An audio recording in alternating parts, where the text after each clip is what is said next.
Terima kasih Ketua, terima kasih Abang Mak Tambun.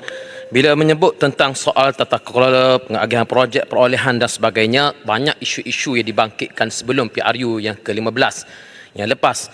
Jadi persoalan saya ialah isu-isu seperti tata kelola perolehan LCS sebagai contoh yang melibatkan berbilion duit rakyat sudah tentu juga termasuk perkara-perkara yang perlu untuk disiasat oleh kerajaan yang ada pada hari ini.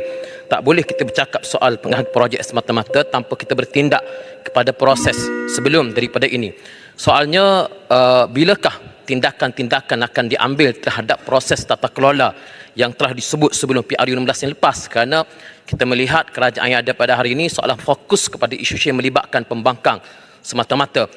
Soalan ini ditimbulkan dan dijawab oleh kerajaan bahawa tindakan pendakwaan sudah diambil, sedangkan pendakwaan itu sudah dibuat sebelum PRU 15 dan pihak yang Mak Tambun dan juga pimpinan yang ada pun mengatakan bahawa pendakwaan itu tidak cukup, perlu ada lagi tindakan susulan. Jadi soalan saya, seriuskah kerajaan untuk mengambil tindakan terhadap proses tata kelola yang dikatakan tidak telus sebelum PRU 15, terutamanya LCS? Terima kasih. Terima kasih. Tri. Terima kasih Pak Semas. Saya setuju. Pertama, arahan kepada badan penguatkuasa sama ada SPRM atau LHDN itu menyeluruh, tidak tertumpu kepada satu-satu parti. Sebab itu ada ketua bahagian UMNO Shah Alam yang didakwa tapi tidak difokus. Maknanya sesiapa saja yang didapati oleh SPRM dan buktinya kukuh oleh Peguam Negara harus terima kenyataan pendakwaan.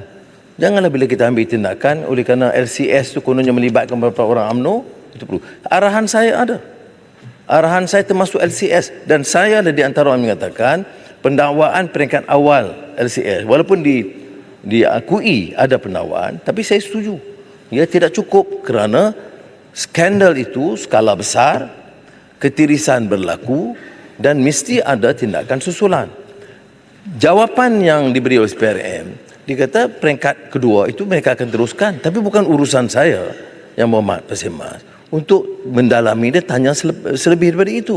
Dan nanti kalau saya buat begitu, ada lagi tuduhan pendakwaan terpilih. Tapi saya tegaskan di sini, ya, di Parlimen, bahawa siasatan mesti diteruskan dan termasuk LCS, kerana saya rasa tindakan yang sebelum ini tidak cukup untuk membongkar dan bertindak kepada orang-orang yang lebih utama yang dikatakan terlibat.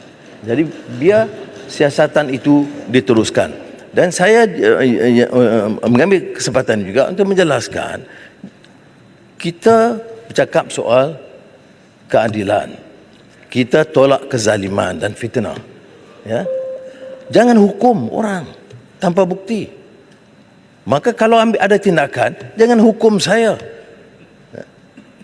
Jangan guna ayat Quran hukum saya zalim dan campur tangan. Ya, saya nak beritahu pimpinan di sana, ya sudah boleh jerit yang sesuka hati. Saudara kena ingat sebagai seorang muslim bertanggungjawab. Adakah saudara yakin ada bukti bahawa Anwar campur tangan untuk mendakwa sesiapa? Kalau tidak, zalim jawabnya. Guna nama agama dan fitnah orang. Sebut nama saya. Saya tidak campur. Boleh tanya SPRM dan Peguam Negara. Malah arahan kepada mereka saya kata apa? Tuanku pun dengar. Apa arahan saya? Saya kata apa pun tindakan berdasarkan fakta dan bukti kuat saya sokong. Ya. Tetapi jangan enayai, jangan ada satu alasan yang longgar yang boleh dicabar dan dipertikai. Dan saya tidak mahu. Saya beritahu begitu. Soal nak kecam dari segi politik, boleh kecam. Tetapi ingat, jangan kita guna kedudukan untuk, pertama, salah. Perdana Menteri jangan guna kedudukan untuk mengenayai. Kalau bukti ada, naya macam mana? Saya tidak peduli. Ada orang kata, oh, timbalan Perdana Menteri. Timbalan Perdana Menteri ada. Kes masih di mahkamah. Saya tidak campur. Boleh tanya Ketua Hakim Negara. Boleh tanya Peguam Negara. Bila saya campur minta dikurangkan atau ditarik balik pertuduhan. Soal tomahan, kita jangan mudah untuk menghukum. Ya. Saya bukan kelas politician yang murah begitu rupa. Ini saya nak tegaskan di sini. Terima kasih.